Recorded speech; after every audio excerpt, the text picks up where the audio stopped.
We don't need anybody. We've been hitting them awfully hard. Doing extremely well in Iran. We don't need too much help, and we don't need any help. It's incredible what we've done. I don't want to do a ceasefire.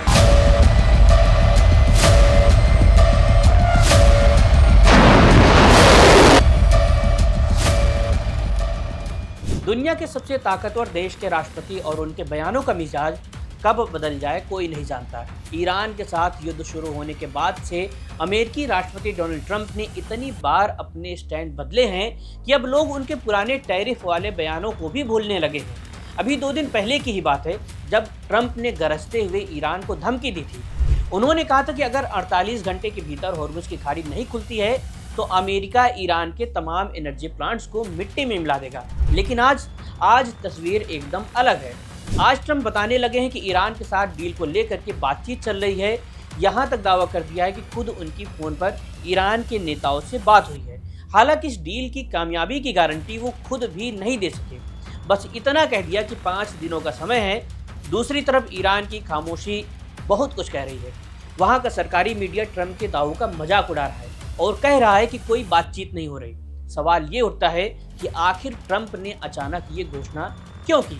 अगर पर्दे के पीछे कोई बातचीत चल रही थी तो उसे आज पब्लिक करने की क्या जल्दी थी? ट्रंप ने तो ये तक बता दिया कि मिस्र, तुर्की और पाकिस्तान के जरिए बातचीत का रास्ता बनाया जा रहा है। They want very much to make a deal. We'd like to make a deal too.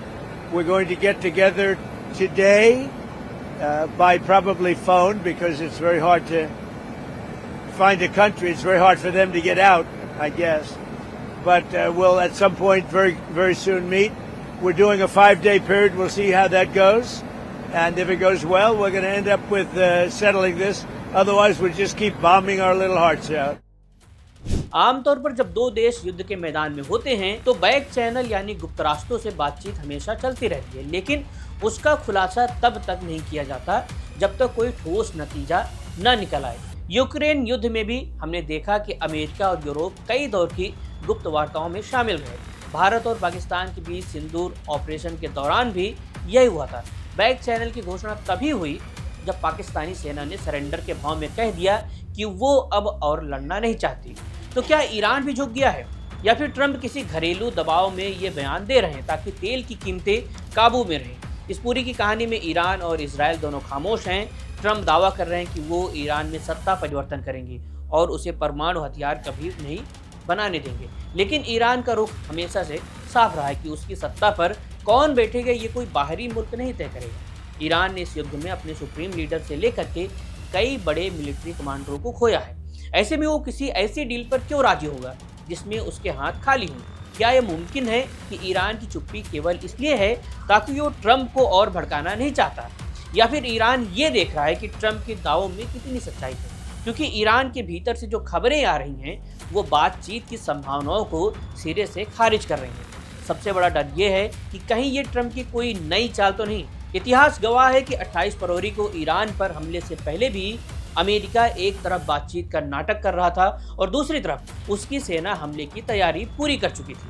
आज फिर वही पैटर्न दिख रहा है। जानकारी मिल रही है कि ईरान की तरफ 5 बड़े अमेरिकी युद्धपोत बढ़ रहे हैं। इनके नाम है USS Boxer, USS Portland, USS Comstock, USS New Orleans और यूएसएस त्रिपोली। ये मामूली जहाज नहीं है। इनमें तैनात मरीन कमांडो समंदर के भीतर विशेष ऑपरेशन करने में माहिर हैं। ये कमांडो होर्मुज को सुरक्षित कर सकते हैं और ईरानी कब्जे वाले द्वीपों को छुड़ा सकते हैं। कई रिपोर्ट्स तो यहाँ तक दावा कर रही है कि अमेरिका ईरान की जमीन पर अपने सैनिकों को उतारने वाला है। तो क्या ट्रंप बातचीत का झांसा दे करके ईरान को रिलैक्स करना चाहते हैं ताकि सरप्राइज एलिमेंट के साथ बड़ा हमला किया जा सके? क्योंकि ईरान जैसी मुश्किल ज़मीन पर बिना धोखे के जीतना अमेरिका के लिए भी आसान नहीं लग रहा है।